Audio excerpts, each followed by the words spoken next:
So let's look at a function g of x equals x squared minus 6x plus 1. And let's evaluate that function at 3. How would I evaluate a quadratic function? How do we evaluate a quadratic at 3? We're going to plug 3 in for all of the x's. So it will be 3 squared minus 6 times 3 plus 1. So that's 9 minus 18 is negative 9 plus 1 is negative 8. All right? Well, what is the relationship between 3 and negative 8? If you remember back to functions, the inputs, the things you put into functions are x's.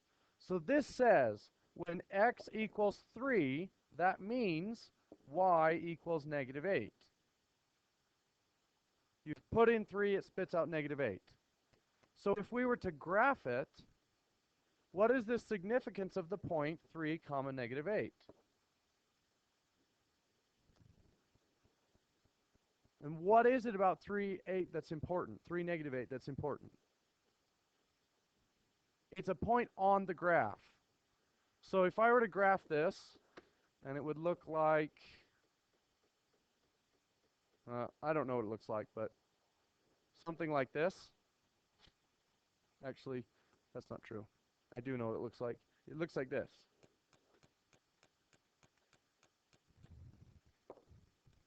So if I look at this graph, the point 3, negative 8, if I go over 1, 2, 3, and down to negative 8, that is one of the points on the graph. And I could find all of the points as long as I plugged in every possible number. Okay? Does that all ring a bell? Okay. So there are a couple ways to find that number. You could graph it, and you could ask the calculator, if I plug in x equals 3, and the calculator will find that number for you and tell you what it is. Or you can actually plug that number into the function like we did. Or you can use synthetic division like we did yesterday. Okay, let me remind you how synthetic division works. You're going to want to know. As soon as your grade starts getting bad, then you'll change your mind. So I put 3 in the box, and then I transfer the coefficients of the quadratic on next to the box. So 1, negative 6, and 1. Then I draw a line, leaving some space for some calculation. I drop the first number, 1. 3 times 1 is 3. And then I just perform whatever addition or subtraction you can see there. So negative 6 plus 3 is negative 3. 3 times negative 3 is negative 9. And 1 minus 9 is negative 8. And this answer tells me where the graph is at that number. That was the number I chose. 3 was just the number that I picked. Okay? Now, this is not the only use of synthetic division. It's one of 3 uses that we're going to look at today. And I think the problem yesterday was I tried to throw all 3 of them at you at the same time, and I did a terrible job. So, look at your worksheet. And that's what you're doing in the first plot, in the first set. So let's do this together. I want to know, where does the graph exist at x equals 2? What y value gives me the corresponding point to x equals 2? Now, I could just plug it in. I could plug in 2 into all of those places. But we're going to practice synthetic division because we need synthetic division later. So I'm going to put 2 in the box. And there's a trick in this one. Look at that polynomial. Do you see anything that's missing? X squared. So we have to have an x squared column, so we put a 0 in its place.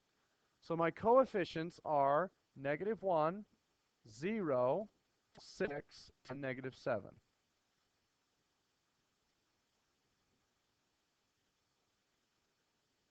So draw my line. My first step is always dropping the first term, negative 1. And then I do 2 times negative 1, and I write it in that place. Then I do 0 minus 2 is negative 2. And then 2 times negative 2 is negative 4. 6 minus 4 is 2. 2 times 2 is 4. And that gives me negative 3. And negative 3 is my answer. So if I were to look at the graph, and I go over to x equals 2, I would find the graph at negative 3. 2 comma negative 3 lands on that graph. All right?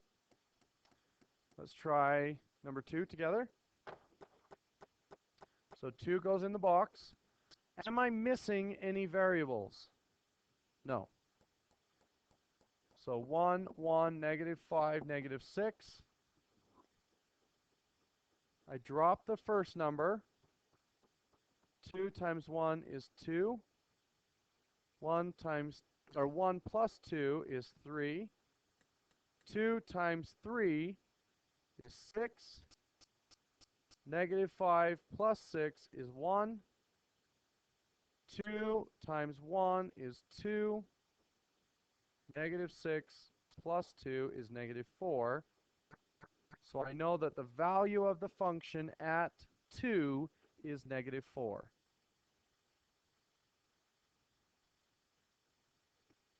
Any questions about that? Did I mess up? I could have.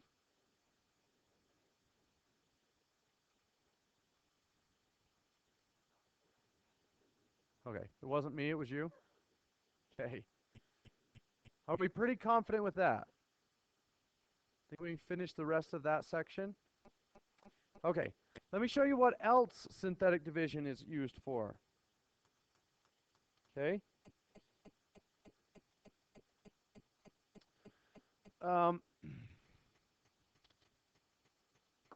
So put your pencils down for a second. What if I had 24 divided by 3? How do I know if 3 goes into 24?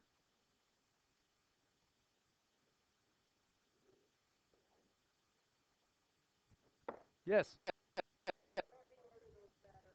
Oh, you took care of it? Great, thank you. Oh, hey. All of you at home, I'm glad you got to hear that. So 24 divide 3. If I put on my calculator, maybe, there it is. Oh, clear, quit. Wow, it is asleep. So 24 divide 3. How do I know that it went in evenly? What? It came out evenly. It didn't have a remainder. It didn't have a decimal. Okay? So if 3 goes into 24, we say it is a factor of 24. Right? Because when we divided it, it came out with a remainder of 0. So if you divide something and you get remainder 0, that means that that something is a factor. So what if I did 24 divide 7? How many times does 7 go into 24? 3 times. Remainder 3. So 7 does not go in evenly because the remainder was not 0. So if we do a division and the remainder is 0, that tells us that that number is a factor. If we do division and the remainder is anything other than 0, that tells us that the remainder is other than 0. We know that that number is not a factor. So, the same is true of polynomials. So in number 7, we want to know Is x minus 2 a factor of k to the third and all of that? So we're going to divide them. If we divide them and we get remainder 0, the answer is yes, it's a factor.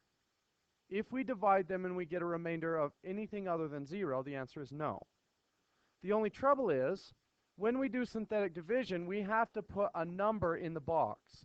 We can't put k minus 2. So we put 2. Why 2? And the fancy words for that are 2 is the factor, 2 is the root associated with the factor k minus 2. So, throw my markers around. So, here we have k minus 2. What number makes k minus 2 equal 0? 2. So I put 2 in the box. 1, negative 1, negative 1, negative 2. So let's do this. Drop down the 1. 2 times 1 is 2, which gives me a 1. 2 times 1 is 2, which gives me a 1. 2 times 1 is 2, which gives me a 0. So the answer is yes. It is a factor. K minus 2 is a factor. Okay. Now this is just kind of a side note, so you can put your pencils down again. Yeah, so number 7, the answer is yes. So if we go back to this, well, wherever I put it. So back to my 24 divided by 3. So when I divide by 3 and I get 8, 8 is the simplification of that problem. 8 contains all of the other factors of 24. Does that make sense? 3 is one of the factors, and all the other factors are inside of this. Oh, thank you, Carrie. So if I look over here, I should be able to determine what the other factors are. I know one of them is k minus 2. The other factors are hidden inside these numbers. Okay? And this is going to be important in the future, so I'm going to tell you about it now, but you don't need to do this on your worksheet. If my original problem was an x to the third, the remaining polynomial is an x squared. X squared plus x plus 1. And this contains all of the other factors, and we'll get into that later. Not today. Okay, so number 8.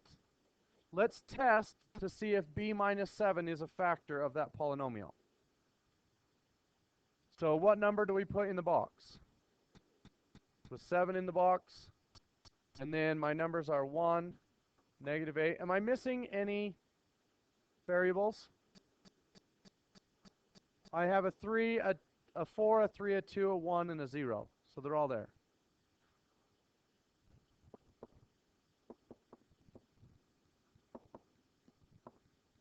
Okay? Drop the 1. 7 times 1 is 7. Negative 8 plus 7, negative 1. 7 times negative 1 is negative 7, which gives me a negative 8. 7 times negative 8 is negative 56. 62 minus 56 is 6. 7 times 6 is 42, which gives me an 8. So the answer is no, it is not a polynomial. Does that feel better, guys? Yeah? Carrie, you saved us. Did you get a hold of maintenance? Okay. Thanks. All right. That will take you to the bottom of the page. Okay? Turn the page over.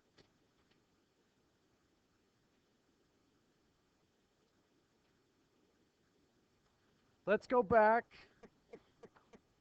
to our 24 over 3. And let's look at a different one. Let's look at 23 over 7. Can I write 23 as a mixed number? 23 over 7 as a mixed number? How many times does 7 go into 23? 3 times. So it's 3 remainder 2. And so as a mixed number, it's going to be 3 and 2 over 7. Where did you get that? Why 2 over 7? Because that's the original divisor. Okay? Well, you don't know this, but this really means 3 plus 2 over 7. Right? We say 3 and 2 sevenths. Well, we can do the exact same thing with polynomials. This way. Look at number 15. Am I missing any p's? No, they're all there. So this says divide. We're going to use synthetic division to create a new polynomial. So, what number goes in the box? 6 goes in the box. Negative 6, thank you. We need to change the sign. 1, 5, negative 11, negative 25, and 29.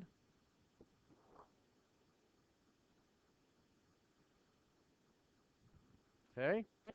Drop the 1. Negative 6 and 1 is negative 6. 5 minus 6 is negative 1. Negative 6 and negative 1 is 6. That gives me a negative 5.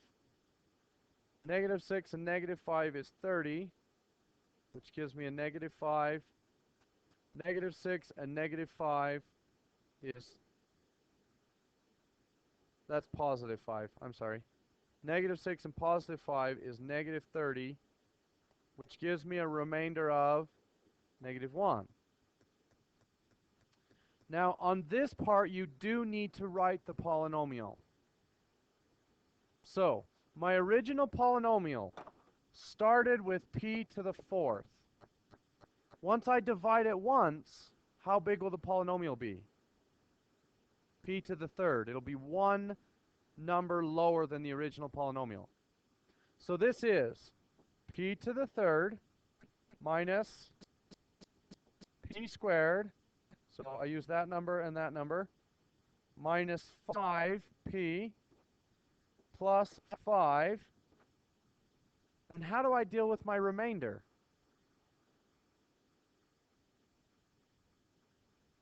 So if I look here, how did I deal with my remainder?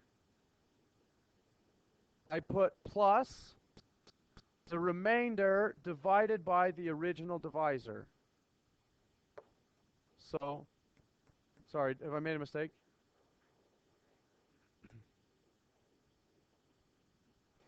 So this was p to the 4th, p to the 3rd, p squared, p, and a constant. All of these get dropped by 1. So it was a p to the 4th, now it's a p to the 3rd. Was a p squared, now it's p to the 3rd, now it's squared. So all of these are 1 lower than they started at. And, sorry, I put plus negative 1 over, what's my divisor? Negative 6 is the root, but I have to divide it by my factor, p plus 6.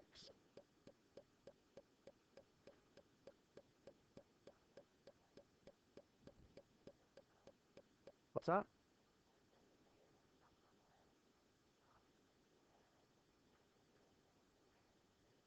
Here? Oh, you could do minus 1 over. That would work. Yeah. So if you have plus negative 1 over p plus 6, that's the same as minus 1 over p plus 6. It doesn't matter which way you write that. Thanks, Marissa. Okay, let's try another one. Let's do 17. Wait, what happens if it goes in evenly? What if there's no remainder? So what if this was a 0? Then the answer would stop there. We don't need to do 0 over p plus 6. So if it goes in evenly, just write the new polynomial and you're finished. If it doesn't go in evenly, then you need to write remainder divided by the factor. Number 17. Am I missing any x's? No. And my factor is x plus 6, so my root would be negative 6 again. So 4, 11, 33, 24, and 32.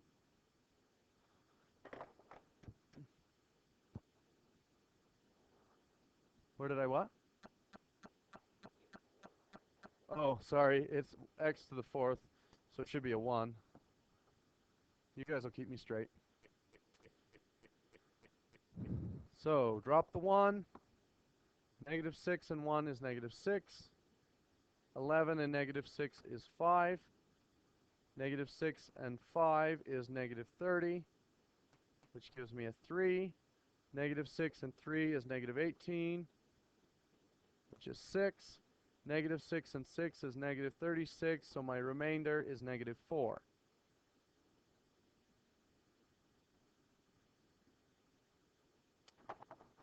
Okay, so my original was an x to the 4th, so my new polynomial will start with x to the 3rd. So x to the 3rd plus 5x squared plus 3x plus 6 minus 4 over x plus 6. And I'm done.